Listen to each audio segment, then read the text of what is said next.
ডিমের কোরমার জন্য অনেক বেশি রিকোয়েস্ট পেয়েছিলাম। আজকে সিম্পলভাবে এই ডিমের কোরমাটা আপনাদের সাথে শেয়ার করছি, তবে খেতে অনেক মজার হবে। আশা করছি আমার সব রেসিপির মতো আজকেরটিও ভালো লাগবে। ইজিভাবে যে কেউ এই কোরমাটা রান্না করতে পারবেন। ডিমের কোরমার জন্য আগে থেকে সিদ্ধ করে নেওয়া 7টা ডিম নিয়েছি, তারপর পরিমাণ মতো লবণ দিয়ে দিচ্ছি আর ডিমের সাথে এই লবণটা মিশিয়ে নিচ্ছি। মেশানো হয়ে গেলে একটা সাইডে রেখে দিচ্ছি। কোরমা রান্নার জন্য একটা বাটিতে নিয়ে নিচ্ছি 7-8টার মতো কাজু বাদাম, তারপর দিয়ে দিচ্ছি 5-6টার মতো কাঁচামরিচ আর নিয়েছি 10-12টার মতো কিশমিশ। এই সবগুলো মশলা একসাথে অল্প একটু পানি দিয়ে পেস্ট করে নিতে হবে। মশলাটা আমার পেস্ট করা হয়ে গেছে, তারপর রান্নায় চলে যাচ্ছি।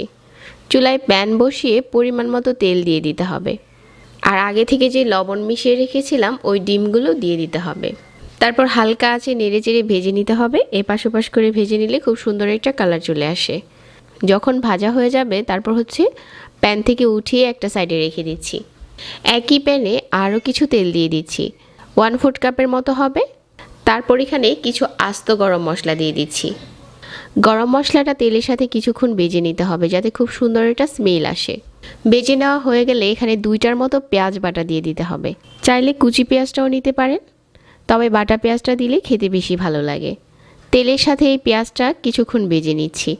তারপর এখানে দিয়ে দিচ্ছি 1 চা চামচ আদা আর রসুন বাটা।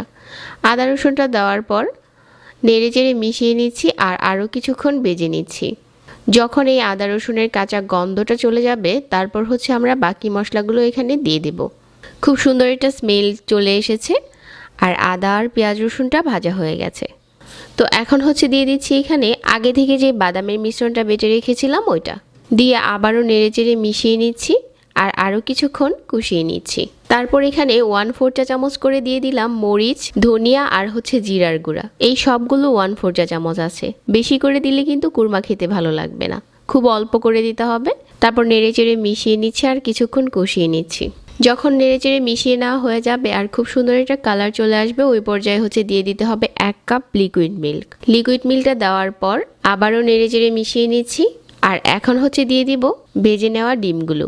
তারপর নেড়েচেড়ে মাঝারি আঁচে রান্না করে নিতে হবে।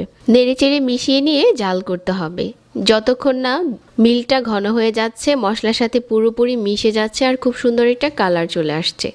তো বেশ কিছুক্ষণ রান্না করে নিয়েছি। এখন আমাদের ডিমের কোরমা রান্না করা প্রায় শেষের দিকে। এখন উপর থেকে 2টার মতো কাঁচামরিচ মাঝখান থেকে ভেঙে দিয়ে দিতে হবে আর কিছু পেঁয়াজ বেরেস্তা দিয়ে দিচ্ছি। 1 চা চামচ ঘি দিয়ে দিচ্ছি, খুব সুন্দর একটা ফ্লেভার আসবে। তো কোরমা রান্না করা এখন শেষ। তো এগুলো দেওয়ার পর চুলা থেকে নামিয়ে নিতে হবে। এখন গরম গরম পরিবেশন করার পালা। খুব সিম্পলভাবে আপনিও চাইলে বাসায় এই কোরমাটা রান্না করতে পারবেন। আশা করছি আজকের রেসিপি ভালো লেগেছে সবার কাছে।